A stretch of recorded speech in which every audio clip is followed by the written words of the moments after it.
Okay, so I was about to go to bed, right, because I have school in the morning. And then as soon as I'm about to lay down, I get a notification from YG Organization telling me that a new archetype was revealed.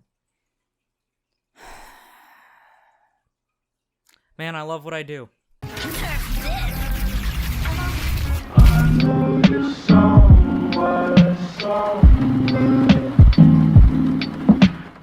What's going on, everybody? It's Aurora here, coming at you with messy hair and only a shirt on to tell you that, the Pendulum archetype in the new deck build set, coming after Grand Creators has finally dropped, and by finally I mean somehow dropped super early, and I am genuinely stunned, so I want to try to get through this as fast as possible just so I can have it out there, because I really need to get to bed, like, so badly. But anyways, let's go ahead and get into this. This is the Valiant archetype. This is the Pendulums that were revealed. I wish the Demon one was revealed, but then again, at least I'll have more time to actually review that. I'm expected to read a bunch of cards, probably, and the one thing I do know about these guys is that their artwork looks cool, so I guess I can say that. But anyways, let's go ahead and get into this. There's so much text. It's like I had to read a tabletop RPG manual. Oh, dear God. Alright. Anyways, the first card we have is Shinonome, Priestess of the Valiance. She's a level 2 water spellcaster pendulum effect monster with 500 attack and defense, scale 1. You can only use the pendulum effect once per turn. During your main phase, you can special discard your main monster zone in this card's column. Also, you cannot special summon for the rest of the turn, except Valiance monsters and monsters from your extra deck. Okay, so it's not just an Electromite or Beyond the Pendulum Turbo thing or whatever. It actually locks you in the archetype, so hopefully the archetype is actually good. Monster effect, you can only use each effect once per turn. You control a special summon card, you can add a Valiant spell from your deck to your hand. Okay, nice searching, especially because it's not on summon. If this card is moved from a monster zone to another, you can add a Valiant monster from your deck to your hand, except herself. That is really solid. Okay, so they actually do column stuff, I guess. That's pretty interesting. Next up, we have Scion Archer the Valiance. This is a level 4 water spellcaster pendulum effect monster. Are they all going to be waters? Oh my god, they're all water spellcasters. You look like you could probably end up using, like, what's it called? Moray of Greed. That'd be so funny. But anyways, this is a level 4 water spellcaster pendulum effect monster, 1100 attack and defense, scale 1. During your main phase, you can special this card. Okay, so this is the exact same effect. I'm assuming they... Okay, never mind. So both of these, both the scale ones, I'm assuming, do that. If you can only use each effect once per turn, if you control the special summon card, you can target a monster on the field, toss a coin, and if its head's impermanent, if its tail's half its attack. Okay. If this card's moved from one column to the other, you can target a card in the field, toss a coin, and if its head's destroy it, if tails return to the hand. So, at least it kinda has no downsides, at least for the second effect. There's like almost no downside to this.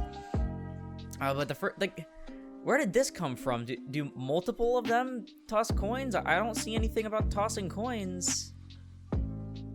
Okay. Weird, but not bad, honestly. There could be worse stuff. Next is Nizuki Ninja the Valiance, level 6 water spellcaster, 1800 attack and defense. Ugh, bad stats for level 6. You can only use pendulum effect of this card's name once per turn.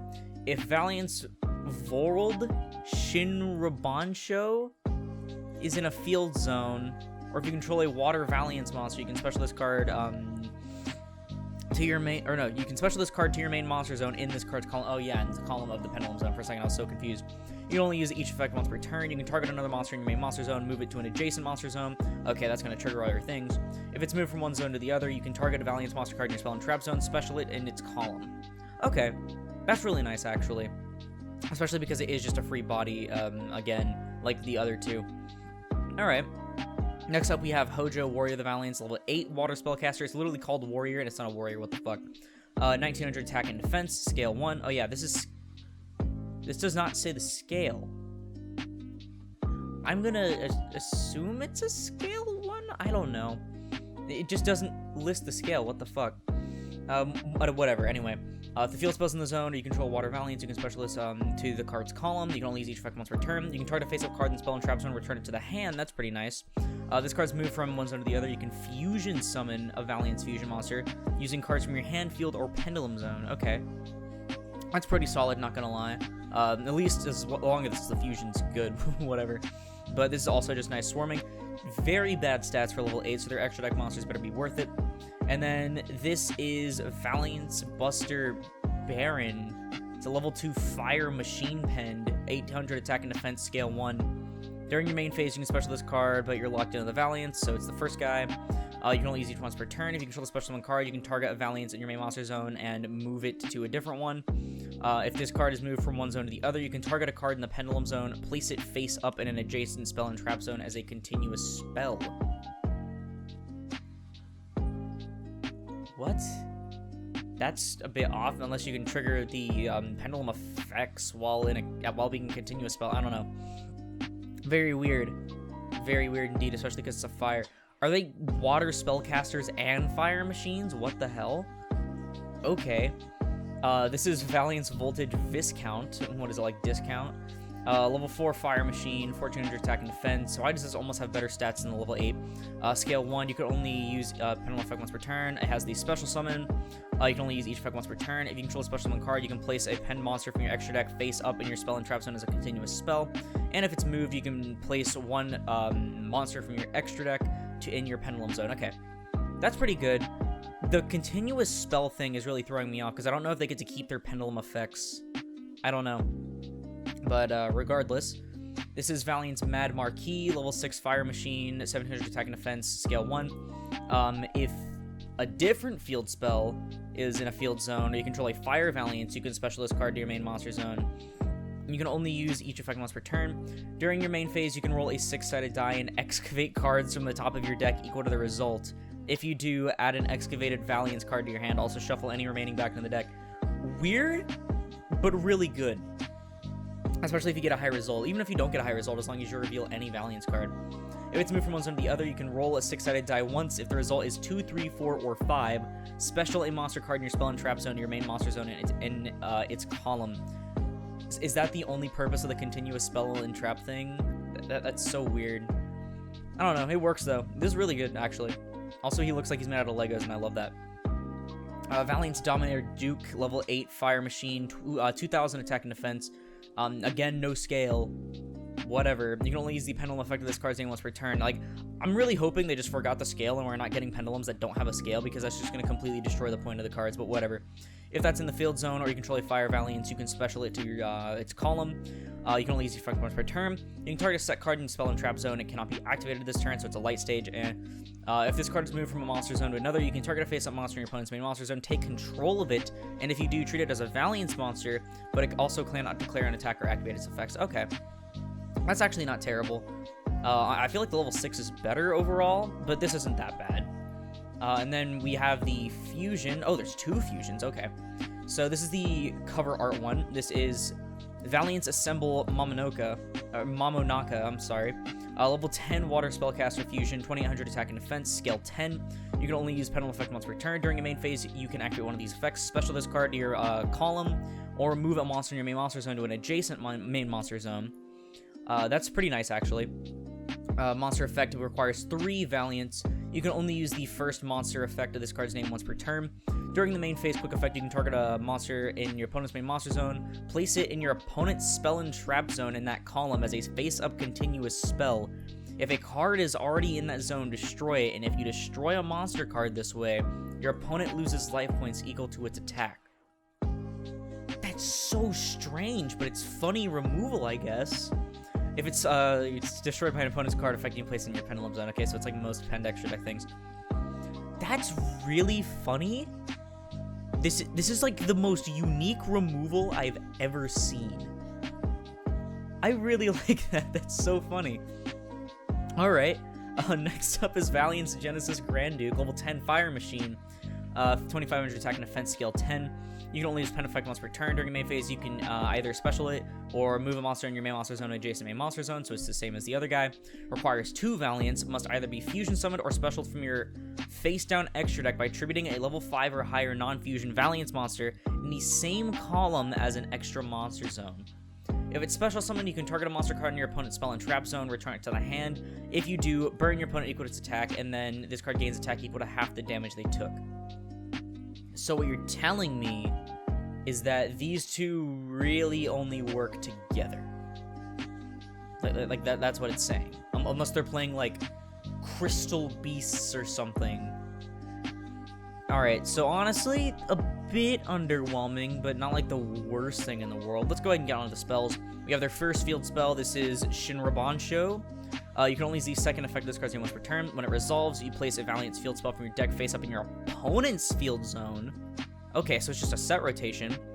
If there are 2 cards in the field zone, the turn player can target 1 monster card in their spell and trap zone. The turn player special summons it to their main monster zone in the same column. Alright, that's very weird. I don't know.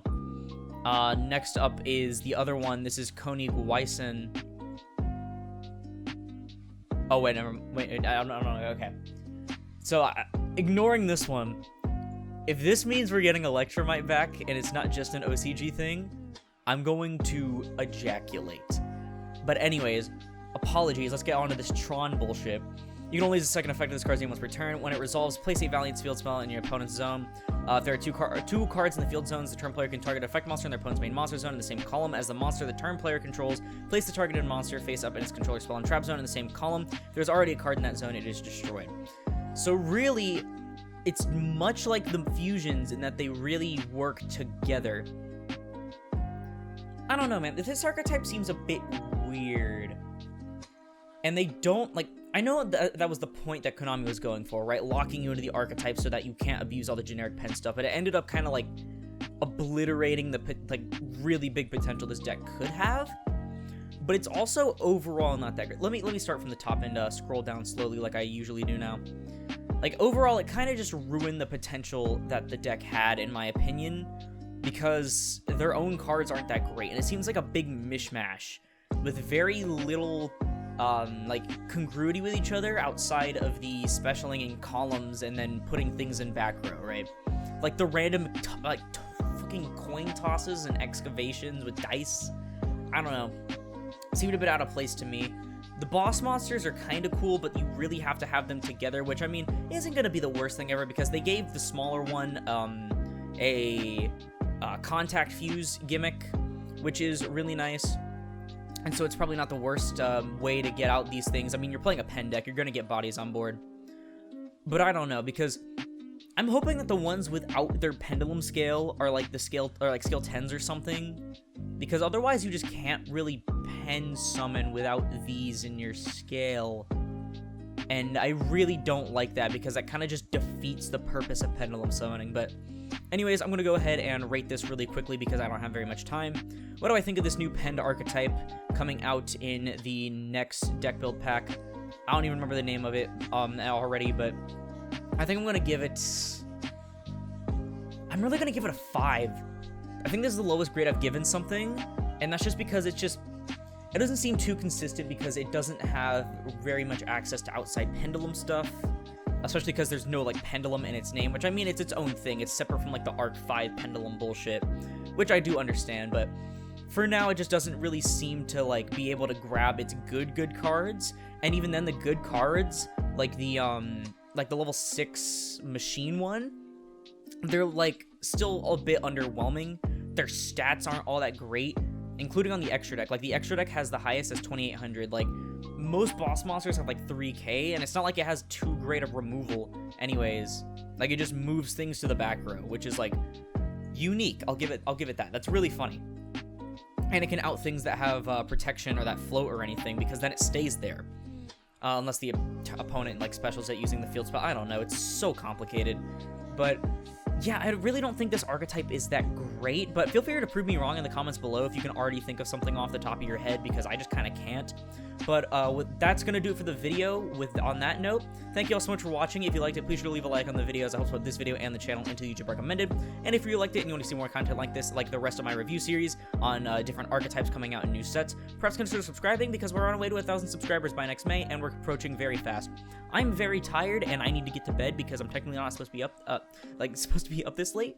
And so, yeah, thank you all so much for watching, and I'll see you in the next one. This is Aurora, signing off.